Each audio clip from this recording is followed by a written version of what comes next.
Bienvenidos todos a este maravilloso encuentro en esta esquina y con las mismas probabilidades que su contrincante. Tenemos la tasa interna de retorno y en la otra esquina de iguales posibilidades también está el valor actual neto. Muy bien, ahora que conocemos los conceptos de tasa interna de retorno y valor actual neto, ¿qué tal si los comparamos? Estos dos métodos de análisis son de mucha discusión en el momento de tomar decisiones en un proyecto, debido a que estos pueden ser contradictorios. Pero ¿por qué estos se vuelven contradictorios? Y es que en el momento de evaluar varios proyectos con el fin de organizarlos jerárquicamente, y siendo la situación de decidir entre aceptar y rechazar, no habría una necesidad de compararlos. Y es que los dos al final de todo esto, arrojan un mismo resultado. Bueno, entonces analicemos esta gráfica para apreciar varios aspectos. Y es que a medida que se actualiza una tasa de descuento mayor, el VAN va creciendo.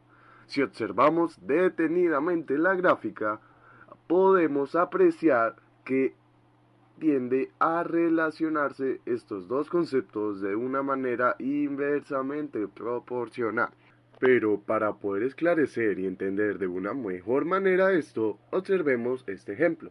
En este cuadro observamos los flujos que corresponden a dos proyectos, los cuales requieren una igual inversión, pero que son alternativas diferentes para obtener un mismo fin, es decir, que estos son excluyentes entre sí y presentan diferencias en la recepción de ingresos futuros netos. La TIR del proyecto A es 16.39%, mientras que la del proyecto B es 20.27%. De esto se podría concluir a primera vista que el proyecto B debería ser aceptado. Sin embargo, si se analiza el VAN, se observan resultados diferentes, que dependen de la tasa de descuento pertinente para el proyecto. Ahora podemos observar el método VAN. Mientras la tasa es superior a 11.72%, el VAN y la TIR coinciden en aceptar el proyecto B. Sin embargo, si la tasa es inferior al 11.72%, el VAN es mayor para el proyecto A, siendo el resultado contradictorio con el entregado por la TIR. Bien, esta situación la podríamos analizar mejor en este gráfico. La diferencia de los resultados que proporcionan ambas técnicas se debe a los supuestos en que cada una está basada, mientras que el criterio de la TIR supone que los fondos generados por el proyecto serían reinvertidos a la tasa de rentabilidad del proyecto. El criterio del VAN supone una reinversión a la tasa de descuento de la empresa. Bueno, ahora, suponiendo que la empresa actuaría con un criterio de racionalidad económica, que es lo que se espera, entonces, esta va a invertir hasta que su beneficio marginal sea cero, o sea, hasta que su tasa de rentabilidad sea igual a su tasa de descuento.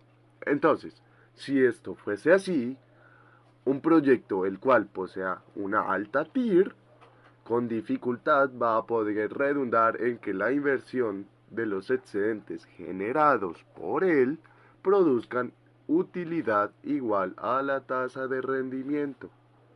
Bien, entonces es importante resaltar que algunos autores cuestionan el supuesto de que la TIR reinvierte los flujos del proyecto a la misma tasa. Por otra parte, si el VAN proporciona una unidad de medida concreta de la contribución de un proyecto para incrementar el valor de la empresa, este debería ser el criterio que se va a tener en cuenta en el primar de la evaluación. Llegamos a otros criterios de decisión. Entonces, existen muchos otros métodos que se han desarrollado para evaluar proyectos, aunque son comparativamente inferiores al BAM debido a que no consideran el valor del dinero en el tiempo, o también porque consideran que no se entrega una información tan concreta como este. Entonces, uno de los criterios tradicionales bastante difundido es el periodo de la recuperación de la inversión, mediante el cual se determina el número de periodos necesarios para recuperar la inversión inicial. Este resultado se compara con el número de periodos aceptable por la empresa. Entonces, si los flujos fuesen idénticos y constantes en cada periodo, el cálculo se simplifica a la siguiente expresión, donde PR es igual al periodo de recuperación. Entonces sigue I sub 0, que sería la inversión inicial, dividido BN, que viene siendo los beneficios netos. Para aplicar esto y entenderlo mejor, observemos este ejemplo. Si la inversión fuese 2.000 y los beneficios netos anuales de 400 pesos, el periodo de recuperación sería de, formulado de la siguiente manera: 2.000 sobre 400, que es igual a 5. Es decir, que en 5 años se recuperaría la inversión inicial. Si el flujo neto difiriera entre periodos, el cálculo se realiza determinado por una suma acumulada, el cual acumula el número de periodos que requiere para recuperar la inversión. Entonces, suponiendo una inversión de 3.000 pesos y los flujos que se muestran en el siguiente cuadro, podríamos observar lo siguiente, y es que en el cuarto año se recuperaría lo invertido. La ventaja de la simplicidad del cálculo no logra contrarrestar los peligros de sus desventajas. Entre estas cabe mencionar que el criterio ignora las ganancias posteriores al periodo de recuperación, subordinando la aceptación a un factor de liquidez más que de rentabilidad. Tampoco considera el valor del dinero en el tiempo, al asignar igual importancia a los fondos generados el primer año con los del año N. Lo anterior se puede solucionar si se descuentan los flujos a la tasa del descuento y se calcula la suma acumulada de los beneficios netos actualizados al momento cero. Descontando los flujos a la tasa del 10% anual en el ejemplo anterior, entonces obtendríamos estos resultados en la siguiente tabla.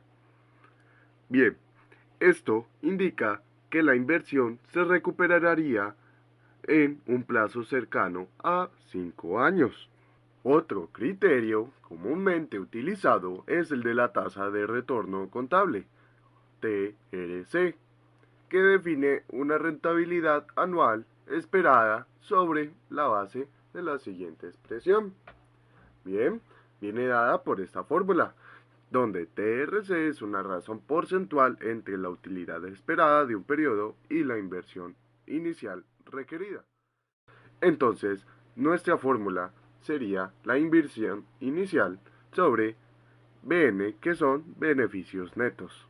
Con las cifras del ejemplo utilizado en la explicación del periodo de recuperación, se puede determinar la tasa de retorno contable, como sigue en el siguiente ejemplo. Entonces, como puede apreciarse, este criterio es el inverso del periodo de recuperación y, por tanto, sus desventajas son similares. Ciertas modificaciones a este criterio, como la de definir una utilidad contable en lugar del flujo de caja, solo han incrementado sus deficiencias. Cuando se evalúa un proyecto individual, la tasa interna de retorno, como se señaló, constituye una medida adecuada en la decisión. Entonces, la tasa interna de retorno y el periodo de recuperación de la inversión poseen un grado de error entre ellos, el cual se puede demostrar sobre la base de flujos uniformes en el tiempo. En esta parte veremos los efectos de la inflación en la evaluación de un proyecto. y es que el análisis realizado al inicio del presente capítulo se puede deducir que en una inversión es el sacrificio de un consumo actual por otro mayor que se espera en el futuro. Entonces, de ser esto así, lo que debe ser relevante en la evaluación de un proyecto son los flujos reales, en lugar de sus valores nominales. En economías con inflación, en consecuencia, los flujos nominales deberán convertirse a moneda constante, de manera tal que toda información se exprese en términos de poder adquisitivo del periodo cero del proyecto, suponiendo que éste representa el periodo en que se evaluará económicamente. La incorporación de la inflación como factor adicional a la evaluación de proyectos supone procedimientos similares, cualquiera sea el criterio utilizado. Dicho procedimiento implica que tanto la inversión inicial como el flujo de caja y la tasa de descuento deben ser homogéneos entre sí, es decir, deben estar expresados en moneda constante de igual poder adquisitivo. Para ello, lo más simple es trabajar con los precios vigentes al momento de la evaluación. Son muchos los proyectos que requieren una inversión significativa en activos monetarios. Por ejemplo, aquellas inversiones en capital de trabajo como efectivo o cuentas por cobrar que ven disminuido el poder adquisitivo de la inversión por defectos de la inflación. Cuando la inversión inicial está compuesta, parcial o totalmente, por los elementos monetarios, en cada periodo posterior a la evaluación habrá una pérdida de valor por inflación, que deberá descontarse de los flujos de efectivo en los periodos correspondientes. Por otra parte, si se considera la posibilidad de endeudamiento para financiar la inversión inicial, parcial o totalmente, surgen dos efectos complementarios similares.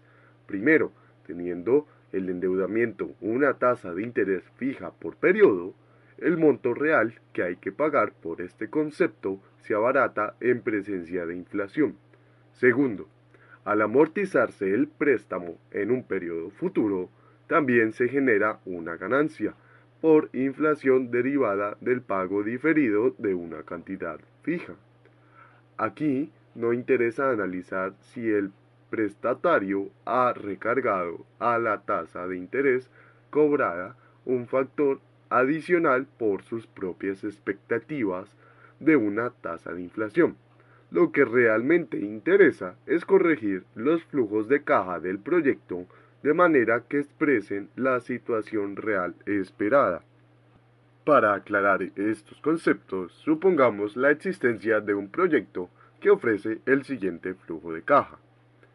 Entonces, si el 20% de la inversión del año cero fuera financiada con un préstamo amortizable a fines del tercer año en una sola cuota, si la tasa de interés es de 15% cancelable anualmente y si la inflación esperada fuese del 10% anual, se tendría un flujo por financiamiento como el que se muestra en el siguiente cuadro.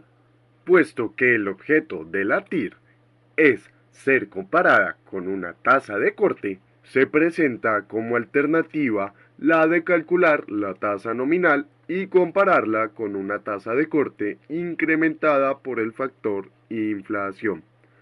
Igual como se trató el financiamiento, el modelo puede y deben incluirse todas aquellas variables que impliquen pérdidas o ganancias por inflación.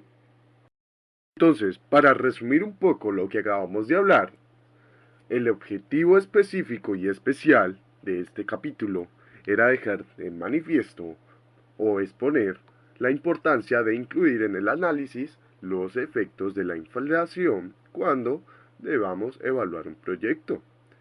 En la evaluación, para que tenga un sentido de ser, esta debe ser un carácter lo más realista posible, aplicado a todos los campos posibles que se pueda encontrar el proyecto.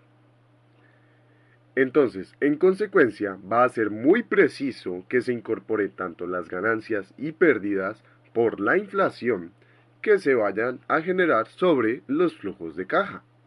Entonces, la recomendación es trabajar tanto con ingresos y egresos expresados en una moneda constante, para obviar el problema de la inflación. En los montos no puede desconocerse la posibilidad bastante real de la existencia de activos monetarios en la inversión inicial o de una fuente de financiamiento con capital ajeno a tasas de interés nominales constantes, las cuales me van a afectar la valoración real en mis flujos de caja del proyecto. Bien, entonces eso sería todo.